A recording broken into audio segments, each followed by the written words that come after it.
起来，那你之后构图就不会有太大的问题。那所以所有的构图你都可能要稍微想多一点点哦，因为例如说你坐在那边，因为每个人角度不一样，但是你一定会遇到边接边或者是串联这些问题，一定是不可避免，但是你一定要想办法去做挪动。哦，那怎么挪动？就是说你刚才在画的时候，千万不要，例如说每一个东西在画过程中，不要刚开始就把那个三角形什么形状都先画出来，你可以先画一个方框，大致上把线先切一下就好。那你大概就是知道说会不会接到，那如果不会接到，你再继续下面一步，你千万不要一个东西画完再画另外一个，再画另外一个。那当你发现不对的时候，你要改其实已经来不及，好不好？好，那我先大概示范一下哈。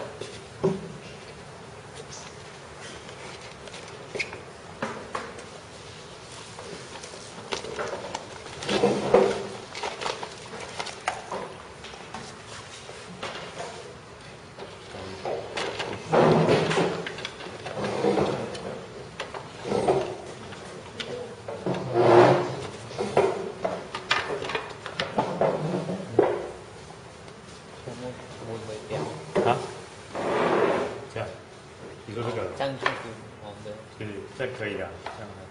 的。其实这个也不知道为什么要做这个。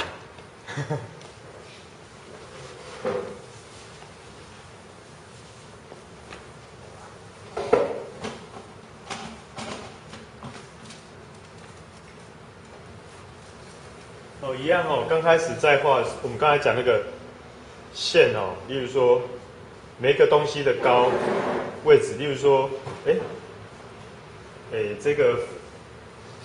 长方体相穿过这个哦，你的最高点在哪里？先定出来，每一个最高点先定出来，边在哪里先定出来哦。例如说，这个最靠左边的一定是这个圆柱倒下来这个圆柱嘛，哦，那它大概的位置先点出来，先点出来，哦，那这边最旁边的位置一定是这个三角形嘛，好，那我大概位置先点出来。哦，这样你画绝对不会有一个东西跑到外面去，跑到哪边去？左右边它一定会固定在这里面。我先把大框先做出来。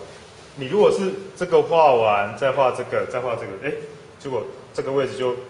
不知道摆哪里了，就会有点问题。那你刚开始画，千万记得要先把整个的位置形状先拉出来。哦，那我们这样画，你就会发现这边可能会太轻嘛。这边会太轻，因为这边只有一个东西，那这边有两个东西，那我是不是可以把这边再往这边再挪？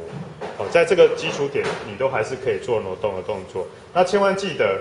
构图是包含影子的部分，所以你要把影子都要算计进去，你不是只有算东西，不然有可能就是你东西画，你看你东西画这么旁边，画完结果你的影子跑到外面出去，那跑到外面出去可能会影响你整个构图，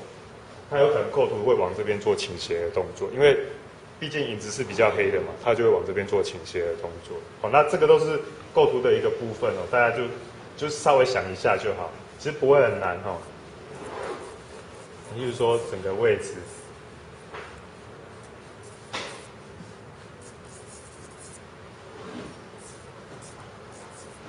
你就大致上先拉简单的线条就好。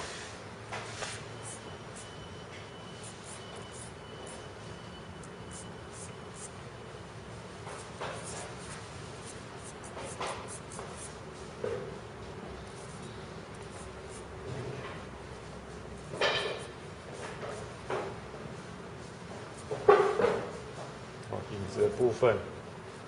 一起做哦。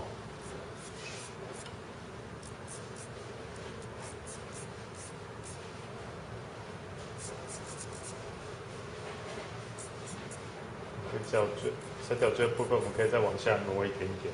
让它的点和这个点稍微有点上下之分。哦，就算你看到一样，你也要去做上下之分，哦，否则它就平掉了。哦，千万记得，其实它都是差一点点，但是你如果稍微改一下，其实它会更好。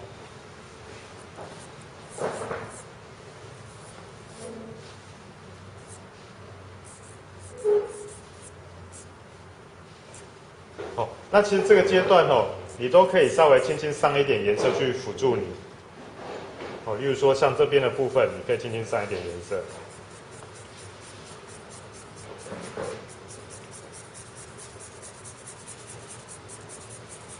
哦，不用怕哦，因为这些到时候你还是要磨掉啦，你还是要磨，所以你先做，它可以帮助你去对那个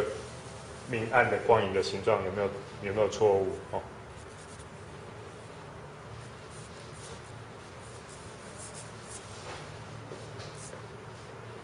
哦，那像我这边看哦，这个边几乎跟那个点是对到的哦，那我可能就是再往这边挪一点点，哦，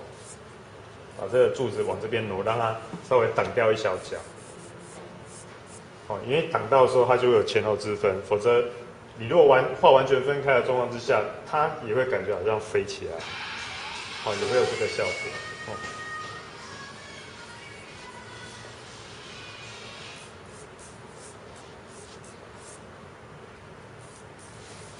哦，那接下来我们讲一个比较细的东西，就是说每一个物体的一个指示性哦。例如说，有时候你在画东西的时候，就是就不巧，你做的地方刚好它是一个十字，它一个正十字，它没有所谓的透视的部分，那它就会平的，它的感觉就会平掉。那你可能要想办法，例如说稍微转一下，或者是例如说，你可能这个角度画，你跑到另外一个角度去做结合，都可以。但是千万记得，就是说，它应该要有一些指示性的方向，例如说，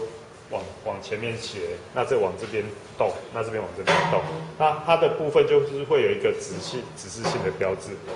指示性的一个符号的感觉。那每一个方向性不同的时候，在你的画面去产生，它就会有一个变化性。哦，否则的话，它每个东西，例如说，像我们在画一只手指好了。你看，我们其实5根手指不可能同样指一个方向，那是不可能的事情的，因为它本来就弯曲的嘛。例如说，它可能这边指这边，这边指这边，这边指这边，这边指这边，有没有？那这边往这边指，所以5根手指其实它指的方向性是会不一样。如果说你在画图的时候就很像小叮当这样画，那当然就没有变化性了嘛。那如果你把它张开去做的时候，其实它的变化性跑出来，它就会很漂亮。那运用在我们的画也是一样，就是说。有2个东西，它指的方向是一样的时候，你也要把一个东西把它稍微做挪动，让它指示性方向不一样，那它就不会感觉好像是，就是说重复。我们讲那个重复性，哦，那重复性有很多种啊，就是说你不要让它重复是一模一样的频率，你可能重复的频率其实是不一样，或者是说方向性不一样的时候，那它整个画的结构性就会比较强。好，那这个是构图的一个技巧之一，就是你都可以去做改变的东西，因为这个不需要去，就是说画的跟真的东西一模一样，这个都是由你自己去做改变。哦，那这个千万要去做。哦，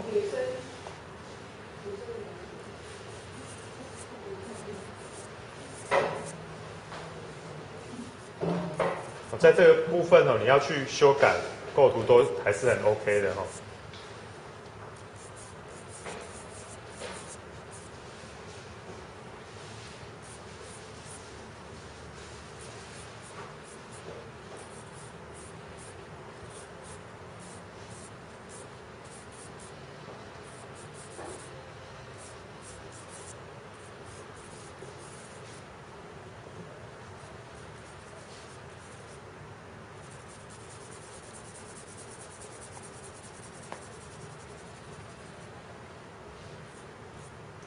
这个透视你就把它穿过去。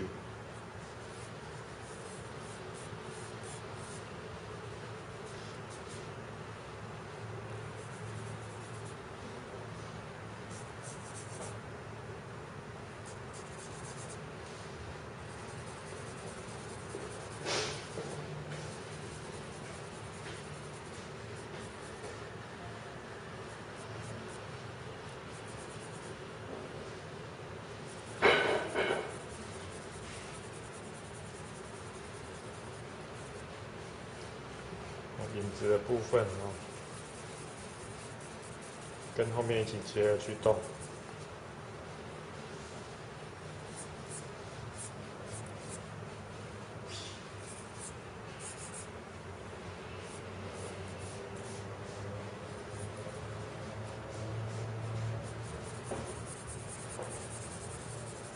哦，所以这个桌面线我们变是把它画高一点点，做一些布纹。